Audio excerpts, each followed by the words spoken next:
Hello everyone, my name's Tom and I'm here to tell you about the Golden Realms, which is a new expansion for Age of Wonders 3. First, an introduction. With Golden Realms, we'll set sail to new lands where we'll face exotic monsters such as Nagas and dread monkeys. We'll find new locations and treasures. We'll rediscover the lost Halfling race who compensate for their size with clever skills and magical luck. We'll tame the wild magic specialization, find new ways to upgrade our cities, and use the seals of power to achieve victory. Golden Realms includes a 3-scenario campaign, standalone maps, and of course everything is used by the enhanced random map generator. Okay, so we've prepared a demo map for you here. We have here Ali Thistlewood. She's a Halfling sorceress. She's who we're going to be controlling today, and along with the rest of the Halflings, she's marooned in this sort of exotic faraway land. A number of years ago, the Halflings were involved in something called the Heartwood Massacre, where a bunch of them were murdered by, I think, orcs and goblins trying to steal their magic, and she's one of the few survivors. Now, Halflings are like dwarves, only they don't have beards, so they're less hairy, and they're a little bit thinner. Well, mostly a little bit thinner. This is the Halfling brew brother. He's the Halfling priest unit. He specialises in giving people food and throwing cleavers at people. He's also, like all Halflings, lucky. Now, what this means is, as long as his morale is high, he will be able to simply avoid attacks. There's a 15% chance that any attack on him, be it an arrow, or a sword strike, will simply say, nope, doesn't happen, he's lucky, and it misses. However, like all Halflings, he also has physical weakness. He's not a particularly sturdy chap, so if he's not lucky, he's in for a whole world of hurt. We also have, what else do we have here? We have the Pony Rider, we have the Jester. The Jester is the Halfling archer equivalent. They shoot fireworks at people. Fireworks do a nice amount of damage, but the main thing that fireworks do is that they can dazzle nearby units, and dazzled units can't retaliate, and they can also panic nearby animals. So animals against archdruids, for example, this is quite devastating. The only danger of that is that the dazzle and the panic does friendly fire, so you need to be a little bit careful with that. Okay, now what else have we got around here? It's like one of the new creatures. This is our feathered serpent, a sort of Quetzalcoatl-like Aztec-inspired beast. Flies around. Tier 3, it's quite powerful. Has a healing powers and also damage, so it's sort of like a hybrid unit, hybrid role. And because we've captured this lost city, we've been able to build the Temple of the Eternal Serpent in our nearby city, and that means we can make these ourselves to boost our armies. Okay, so join up and head east to see what we can find.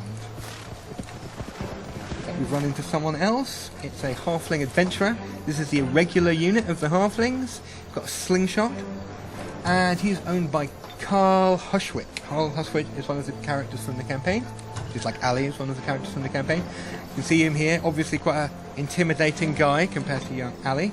And even though we're not at war yet, we are already competing. There's a new mechanic called Empire Quests. And what this means is everyone shares the same set of quests, and the first person to complete a quest gets a prize, and everyone is told about it. So if I was to shoot ahead and research every single skill, every single player in the game would get a notice saying Ali Thistlewood has completed the All-Knowing quest, and I would receive 2 new specializations at random. So 2 new spheres of magic, say, which I'd never chosen at character creation. I'd now be able to research into those as well. Kind of neat. Other quests are things like Prime Evil. You get a group of evil units if you're the first person to achieve pure evil alignment. Or Paragon, the first person to build or summon a tier 4 unit. That unit will get a permanent bonus, so it's like special, the first of its kind. Anyhow, next turn. So, one of the new sort of world map features is these Flowers of Solace. Pop onto those, quite useful for Halflings. They make us immune to negative morale effects. And here we have the Seal. Now, these are the new victory mechanic. They're gateways into an alternate dimension guarded by horrible puke monsters, monkeys, and glowing babies with crowns, spirit elementals. And if we capture these and hold these, that means we can win the game. We can see that Carl has already captured one. He's sat on a seal, and that seal is the seal of the Megaton. That's over here. This, the seal of Yinxus, is what we want to capture. What that means is each turn, Carl will get a point, and when we have one, we'll get a point too. And the first person to 35 points wins the game. They ascend to godhood through the power of the seals. So, let's go in there and begin our quest to divinity. And here we are. The seals are protected by powerful magic, the guardian of the seals. So every turn, blasts of energy are going to come down from the sky and hit us. So we're going to want to clear this as quickly as possible. Fortunately, our feathered serpent net is kind of tough, so it didn't take that much of a hit. So vomit monsters, the blight elemental comes running towards us and pukes all over everything. And now the spirit elementals come along.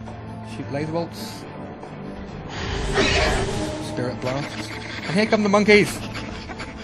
They're going to go thrown filth at our feathered serpent. That means our feathered serpent is covered in, well, filth, and is now giving off a disgusting stench.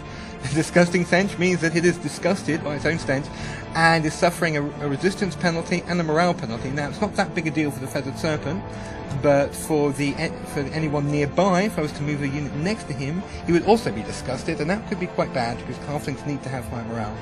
Anyhow, let's give it a go. First, we're going to cast a spell. Now, Ali uses a new sphere called Wild Magic. Wild Magic is also, it's not tied to any particular element or type of damage. It uses all of the elements and lots of random effects. We're going to cast a spell called Spontaneous Mutation, which gives every single one of our units 2 random buffs.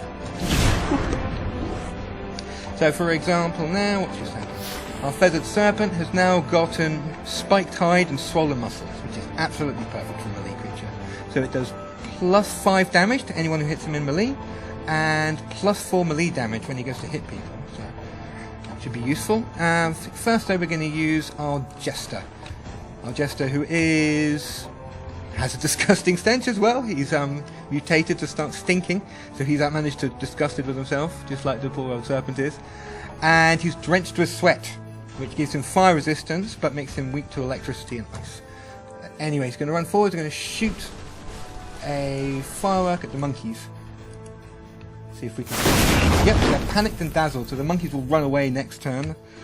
And that makes it a bit easier for our feathered serpent to come in and strike. I think the blight elemental got damaged too, got dazzled, sorry, as well. That means he can't retaliate. Yep, we're good there. And so I just want to really kind of tie this guy down. He's probably the most dangerous monster here. Oh, crit. Criticals happen quite a lot with halflings because they tend to try and keep them happy all the time. And the pony riders can run over here and beat up the strange glowing baby monsters. Yep. And the brew brother. What's he going to do? Has anyone taken damage?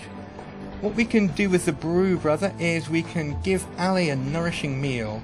This will heal a couple of her hit points, but more importantly, will give her plus 300 morale. Oh! You can see because he stood next to the stinking halfling jesters. They're also disgusted by the stench. So these brew brothers are absolutely very upset at the moment. Oh, because they also have the hormonal imbalance mutation, which means mine was 400 morale. So not all of the mutations you can get are good. Anyhow, but because they have low morale, that means their lucky is now at 0%. Unhappy units have no luck. So the best way to counter halflings is to upset them.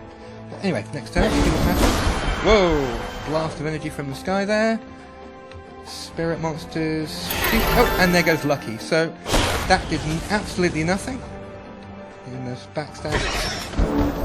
So you can see Lucky kept our poor pony rider safe there one time. Now what we're going to do? Let's beat up those monkeys. Oh, the monkeys are already dead. Handy. So send over the feathered serpent. Add move points. Ali, can you give a hand? Yep. Charge! Oh, she's got swollen muscles as well, so just like tons of damage. Go on. Halfling pony riders, once again drenched with sweat, lead and bones, another mixed bag. You get some more defense, but you can't move as far because you're so heavy. Speed up baby monsters, and whoop, bang. It's ours.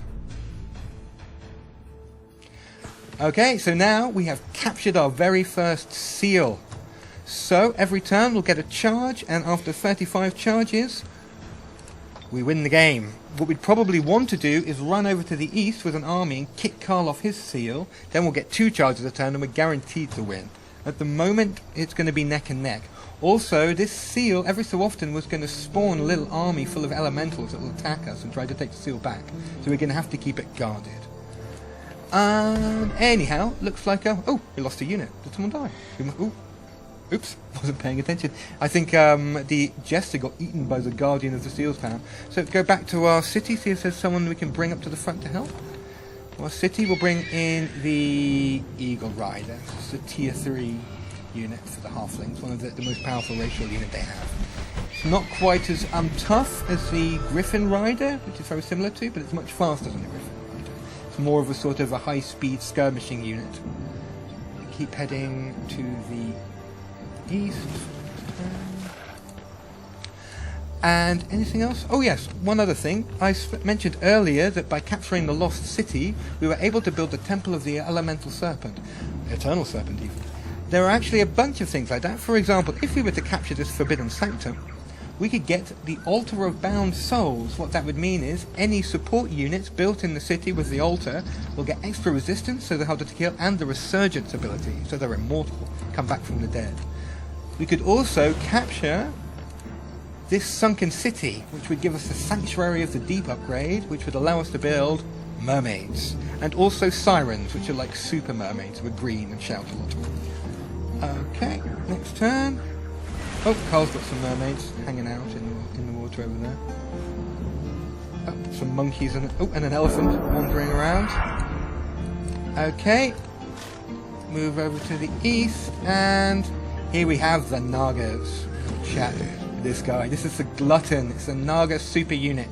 An enormous, fat, terrifying monster who eats whole armies whole. So, we want to take his dwelling. He's in the Naga dwelling. We want to take that so that we can make our own Nagas. He's hanging out here. He's also with a Naga matriarch. 4 arms, 4 swords, 4 of everything. And, yeah, she can dominate, inflict poison. I believe when she levels up, she can also throw lightning bolts at people. And so, yeah, let's move in. Quickly run over this pumpkin patch. Heals our units a little bit. And next turn, we'll be able to invade. What are you doing, Carl? This is mine. You can't keep it. Elephant's running off. Okay. Going to war. Combat. Okay, so here we have the Naga dwelling. You can see their enormous snaky spires in the background, and the valiant defenders against my rampant imperialism are on the hill, about to advance past the clutches of eggs, probably with their babies, will vomit all over me. Just like everyone else vomits all over me in this game so far. Okay, so this is the most powerful unit that they have, the Glutton. 120 hit points, only 8 defense, but 15 resistance, which is huge. He also has this ability, Swallow Whole. Every time he does a melee attack, there's a chance that he's going to simply swallow the unit he's attacking and get some of his health back. So this is the biggest threat, and he's going to be the guy we want to deal with first. Now, Wild Magic has an awful lot of tactical spells in it. It's mainly focused on tactical combat spells. So we have Warp Equipment, for example, which debuffs all enemies in a small area. Swap Locations, which lets us swap the location of an enemy with one of our units. And Unstable Transformation, my personal favourite. This transforms one of your units into something else. Could be anything. But that unit will die at the end of combat if you do that. So it's very good to use on units that are about to die. Try and turn them into a dragon or something like that. Snatch victory from the jaws of defeat. I think first though, we're going to cast Degenerate. Degenerate gives the unit 60% weakness to all damage types. Hopefully make it a bit easier for us to kill this guy. And I think we'll send in the Feathered Serpent first to take the first hit. Can we get him? Nope. Taking a munch at us. Okay, let's use Nourishing Meal on our eagles. Gives them a bit more, raise their max hit points a little bit. Gives them a bit more morale. Then they can have a go as well. Hit him. Oh, lucky. So, yep. That didn't work. Lucky for him. Send in our apprentices. They can, yep, pour on fire. It'll go down eventually. We'll kill him in the end. And the Pony Rider can come and guard Ellie here, who's vulnerable. She just cast a spell. Let's see what Team Snake is going to do. Okay, coming in, and once again, Lucky keeps my poor Eagle Rider alive. Yep, he survived. I think he's alive back there. Oh. Right, now our poor apprentice here has 1 hit point left, just about managed to survive. This is the perfect time to try out Unstable Transformation. see what we get. Doggies. Very useful. Thank you, Unstable Transformation. Oh well, they were going to die. Keep trying to hit the warg. The glutton. We can do. Oh, he ate him. Okay. Bye bye, Mr. Eagle. Right now, hopefully, if we kill the glutton, the eagle will come back out again. Should do. That is assuming the glutton doesn't just kill everybody. See him cleaning his teeth out. The pony man will save you. Come on, Mr. Pony Man, get him. Haha! And our eagle returns kind of unscathed. Dripping with goop. And I'll send the brew brother forwards. Try and distract the matriarch. The next one, guard. Yep. It's the end of us. Okay. What you gonna do now? Kill my brew. Okay, and you kill my doggies. No. Okay. Now, just for fun, let's cast Unstable Transformation again. Whatever. Come on, Mr. Eagle, what are we gonna get? Yay! It's a red dragon. That's what I'm talking about. Okay. So, I think that means I've won. Bye! Munch. And send this guy over here. Kill kill this thing. Can Ali finish him off? Oh no, Ali's can't move. So that's the thing, it could be anything. It could be a doggy, it could be a red dragon. Who knows? This time we're lucky and we have a red dragon. And I think that's pretty much victory for me. Bye bye. And bye bye, Mr. Dragon. You served me well. And the dwelling is mine. With, well, not exactly the greatest military victory in history, but I did it. Absorb this now. Yep. So, in a few turns it'll be under my control. I'll be able to make reed serpents and naga slithers, naga guardians, who are the other type of unit, they're pikemen. My own matriarchs, my own gluttons, brilliant. You can see here the seal, capture that, achieve victory and ascend to godhood. So, I hope this gave you all a good impression of the Golden Realms. All these new features and things will be available in random maps and in the campaign that comes with the expansion. See you next time!